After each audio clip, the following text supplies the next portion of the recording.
मेरा नाम रजनीश पटेल है। मेरा ये सेकंड अटेम्प्ट था और पहली बार मैं इंटरव्यू दे रहा था। और मैंने ग्रेजुएशन अपनी डीयू से मैथ्स ऑनर्स में कर रखी है। मेरा ऑप्शनल हिंदी था। ओके, और आपका मीडियम भी हिंदी रहा होगा। हाँ जी, मेरी मेरी हिंदी मीडियम को लेके एक डर है अभी स्टूडेंट्स में, एस्पिरेंट्स में, कि हिंदी मीडियम के लिए यूपीएससी बाइज्ड है, हिंदी मीडियम को इतना चांस नहीं दे रहा है, रिजल्ट हिंदी मीडियम का बहुत डाउन जा रहा है। तो आप इन चीज़ों को कैसे हैंडल करते थे? आप कैसे मोटिवेट रहते थे कि नहीं, हिंदी में भी ऐसा कोई प्रॉब्लम नहीं है, मैं हिंदी में भी अच्छा कर जाऊँगा?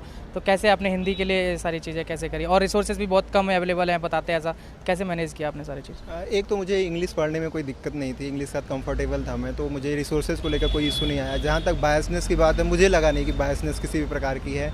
और हिंदी मीडियम स्टूडेंट्स के लिए मैं डिमोटिवेट किसी भी तरह से नहीं था। मुझे लगता था कि मैं अच्छा करूँगा तो अच्छा ही होगा, और इसमें हिंदी इंग्लिश का मुझे कोई इम्पैक्ट नहीं था मुझे। ओके, और सर शुरुआती इंस्पिरेशन मोटिवेशन क्या रही है आपकी यूपीएससी जर्नी में आने के लिए?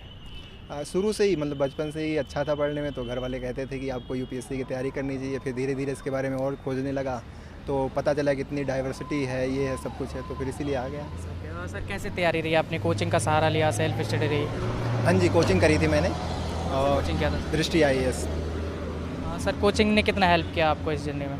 ये काफ़ी हेल्प किया, खास तौर से प्रीलिम्स के बाद उनका मेंस मेंटरशिप रहा हो या फिर इंटरव्यू में गाइडेंस रहा हो, और काफ़ी हेल्पफुल रहा। ओके सर, फर्स्ट अटैम्प्ट में आपको क्या लगता है कि क्या गलतियाँ रही? आपने एनालिसिस किया होगा, सेकंड अटैम्प्ट आपका इंटरव्यू तक आए हो, तो प्रीलिम्स मींस कहाँ तक आप गए थे फर्स्ट अटैम्प्ट में, और क्या गलतियाँ आपको लगा ऐसा हुआ कोई? फर्स्ट अटैम्प्ट में मेरा प्रीलिम्स नहीं हुआ था, और उसमें 7-8 नंबर से मैं रह गया था। उसका एक बहुत बड़ा कारण मैं मानता हूँ कि मैंने क्वेश्चंस कम अटैम्प्ट करे थे। पिछली बार 80 के आसपास क्वेश्चंस मैंने अटैम्प्ट करे थे, और कॉन्फिडेंस मुझे लगता है कि मेन वजह थी। टेस्ट सीरीज़ में मैंने पिछली बार कम सॉल्व करी थी, तो यही 2 कारण मुझे लगता है, बाकी कुछ तो अलग नहीं किया इस बार ही। ओके सर, क्या स्ट्रेटजी क्या रहती थी आपकी, बेसिकली अप्रोच क्या थी? आप सब्जेक्ट वाइज लेकर किस तरीके से सारी चीज़ हैंडल करते थे?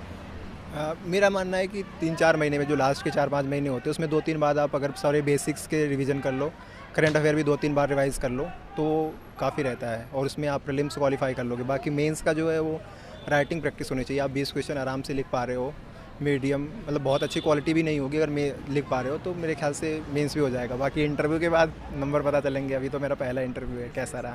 राइट सर, इसमें सर रिसोर्सेज का, जैसे आपने बताया आप हिंदी मीडियम से, तो जाहिर सी बात थोड़ी तो प्रॉब्लम आई होगी। रिसोर्सेज कैसे, मैं टॉपर से बात कर रहा हूँ या फिर एस्पिरेंट से किसी से बात करता हूँ, बोलते कि रिसोर्सेज लिमिटेड होने चाहिए आपके, ज़्यादा भाग दौड़ नहीं करनी, ज़्यादा बुक्स और नोट्स के पीछे नहीं भागना। तो आप अगर एग्जैक्ट अपने रिसोर्स बता पाओ, अपनी बुक्स बता पाओ, क्या क्या चीज़ें फॉलो करी आपने? हाँ जी, मैंने मतलब बहुत ही कम पढ़ाया है, जितने मतलब कम पढ़ सकता था उतना ही कम पढ़ाया। जैसे कि पॉलिटी वो एक किताब पढ़ी मैंने, लक्ष्मीकांत। हिस्ट्री थी तो उसमें मिडिवल और एंशिएंट के लिए मैंने बस एनसीईआरटीज़ पढ़ी। ज्योग्राफी के लिए बस एनसीईआरटीज़ पढ़ी। मॉडर्न के लिए मैंने एनसीईआरटी नहीं पढ़ी, बस स्पेक्ट्रम पढ़ा। तो एक एक किताबें मैंने कोशिश करी है पढ़ने की। जैसे एनवायरनमेंट हो, उसके लिए भी एक ही किताब पढ़ी, और करंट के लिए भी मैंने बस मंथली मैगजीन्स पढ़ी, और कुछ नहीं। सर आप जब पढ़ाई करते हैं तो सर 10 घंटे 12 घंटे पढ़ लेते हैं, 10 दिन 15 दिन वो रूटीन फॉलो होता है, लेकिन रिवीजन करने का मौका नहीं मिल पाता है, या फिर रिवीजन नहीं कर पाते हैं। तो आपकी रिवीजन करने की क्या टेक्निक थी? आप किस तरीके से रिवीजन करते थे? क्या बेसिकली रूटीन क्या रहता था आपका? 10-12 घंटे तो मैं नहीं पढ़ पाता था, ना हफ्ते भर पढ़ता था। 4-5 घंटे ही पढ़ता था, पाता था। मतलब दिन भर अगर मैं 6-7 घंटे बैठता तो मैं मानता हूँ 5-6 घंटे ही पढ़ पाता था। और रिवीजन का जैसे है कि एक बार पूरा पढ़ गया, फिर दोबारा उसको पढ़ता था। मतलब एक बार सब एक तरफ से सारे सब्जेक्ट पढ़ लिए, उसके बाद अगले राउंड में फिर से राउंड वाइज करके मैं ऐसे करता था। तो सर जो नए एस्पिरेंट्स अभी तैयारी करना चाहते हैं, जैसे आपके कॉलेज से हैं, टीयू से, वहाँ से ज़्यादातर हर दूसरा बच्चा बोलता है कि मुझे यूपीएससी करना है, तो उन एस्पिरेंट्स के लिए आपके क्या कहना है? किस तरीके से इस जर्नी में एंट्री करें, आप ही की तरह सेकंड अटैम्प्ट या फर्स्ट अटैम्प्ट में यहाँ तक आएँ और क्रैक करें? उम्मीद करते हैं आप भी जल्दी क्रैक करेंगे।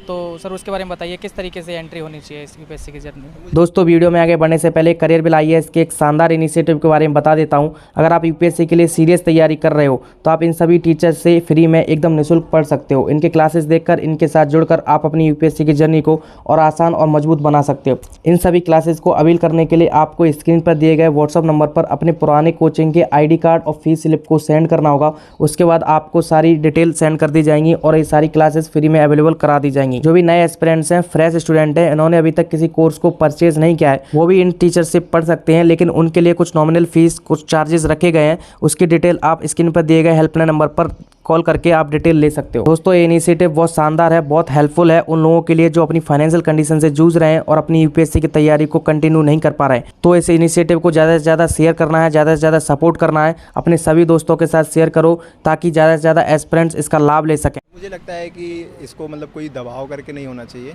आपको मज़ा आ रहा है इसमें पढ़ने में, मज़े लेके पढ़ाई करो। बाकी क्या होगा बाद में, इसको टेंशन ज़्यादा नहीं लेनी चाहिए। और मैं भी ऐसे करता हूँ, मज़े लेके पढ़ाई करो, बाकी जो होगा देखा जाएगा। होगा तब भी अच्छा, नहीं होगा कुछ तो सीख के जाएंगे।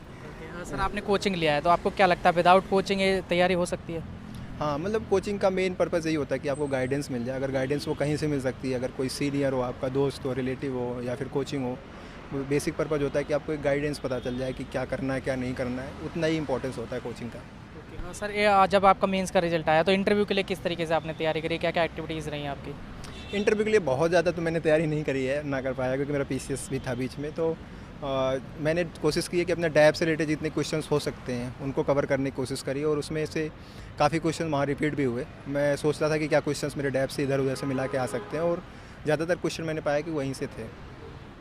सर ऑप्शनल को लेके क्या आपने कैसे, मतलब ऑप्शनल के क्या पैरामीटर्स होते हैं? बहुत से एस्पिरेंट्स ऑप्शनल गलत चूज़ कर लेते हैं, और आपको क्या लगता है कि आपके हिसाब से कौन सा ऑप्शनल बेस्ट होना चाहिए और कैसे उसको चूज़ करना चाहिए?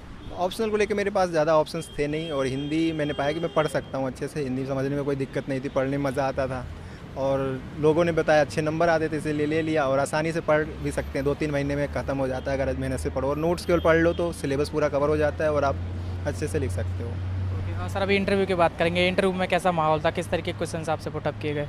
मतलब बहुत लाइवली माहौल था पहली बात तो, और क्वेश्चंस भी मतलब ज़्यादातर डैब से रिलेटेड थे।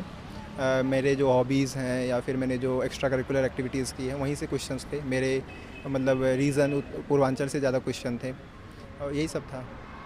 सर कोई ऐसा क्वेश्चन जो आपको पूछा गया, आप एकदम से ब्लैंक हो गए, आपको लगा ये सरप्राइजिंग कोई क्वेश्चन पूछ लिया गया हो? एक दो क्वेश्चंस थे मैं जिसको एग्जैक्टली जैसे तमिलनाडु के ऊपर क्वेश्चंस पूछ लिए गए थे मुझे, तेलंगाना के ऊपर पूछ लिए गए थे कि उनकी मतलब इम्पोर्टेंस क्यों है या फिर उनका जो स्ट्रेंथ किस एरियाज़ में है, तो वो बहुत ही अनएक्सपेक्टेड क्वेश्चंस थे क्योंकि एक मेंबर जो थे वो वहीं के थे शायद तेलंगाना के, तो तेलंगाना और तमिलनाडु के बारे में जो पूछ रहे थे वो अनएक्सपेक्टेड था, उसके बारे में मैंने तैयारी नहीं करी थी। तो आपने मना कर दिया? हाँ जी, तो थोड़ा बहुत मैंने बताया क्योंकि ऐसा नहीं था, बिल्कुल नहीं जानता था कुछ, लेकिन जो फैक्चुअल क्वेश्चंस थे वो मैं नहीं बता पाया वहाँ का। सर जैसे सिचुएशन वाले क्वेश्चंस होते हैं जो यूट्यूब पे वायरल होते हैं, बोलते हैं कि आप अगर डीएम होंगे उस जिले के, उसमें ऐसे ऐसी प्रॉब्लम्स हो गए, वो सिचुएशन वाले क्वेश्चन ऐसा कुछ पूछा गया आपसे? हाँ जी, एक दो क्वेश्चन मतलब वो उन्होंने पूछा कि आप एजुकेशन को लेकर क्या करना चाहेंगे, क्या गवर्नमेंट को सलाह देना चाहेंगे, तो उसमें मैंने बताई थी कुछ चीज़ें, 4-5 पॉइंट्स मैंने बताए थे कि क्या क्या किए जा सकते हैं, और ज़्यादा सिचुएशनल क्वेश्चंस थे भी नहीं। उन्होंने मेरे से मेरे जो पास्ट के मैंने एनजीओज़ वगैरह में काम किया था तो उसके क्वेश्चन पूछे, क्या करते थे आप, क्या और होना चाहिए, ये सब पूछे। तो सर इससे पहले आपने मॉक इंटरव्यू दिए होंगे, तो मॉक इंटरव्यू में और यहाँ पे क्या डिफरेंस लगा, कैसी फीलिंग थी इधर और इस अभी रियल जो इंटरव्यू था उसमें? नहीं, एक दो मॉक इंटरव्यूज़ के छोड़ दूँ तो बाकी जगह भी ऐसा ही था, मतलब और सेम मेरा परफॉर्मेंस भी ऐसे ही था जो सब जगहों पे, और मुझे कोई ज़्यादा विशेष अंतर तो नहीं लगा। Sir final question, final message आपका जो नए एस्पिरेंट्स है या फिर जो स्ट्रगल कर रहे हैं इस जर्नी में, 2 अटैम्प्ट 3 अटैम्प्ट हो गया, उनको सक्सेस हाथ नहीं लग रही, उनके लिए आपके फाइनल मैसेज, चाहे वो मोटिवेशन पर्सपेक्टिव से हो या फिर तैयारी को लेकर कोई टिप्स या ट्रिक्स हो, किस तरीके से आप फाइनल मैसेज आप देंगे? मैं यही कहना चाहूँगा कि आप खुद से एनालिसिस करिए। मुझे लगता है किसी दूसरे की सलाह से ज़्यादा ज़रूरी है कि आप इंट्रोस्पेक्ट करिए कि आप में क्या कमियाँ रह रही हैं, कहाँ आप चूक रहे हैं तैयारी में, और इसके लिए थोड़ा बहुत समय आप ले सकते हैं, और समय लेके फिर से उसी ऊर्जा के साथ लग जाइए। यही कहना। Thank you so much sir, hope करते हैं आपका जल्दी सिलेक्शन हो। Thank you sir.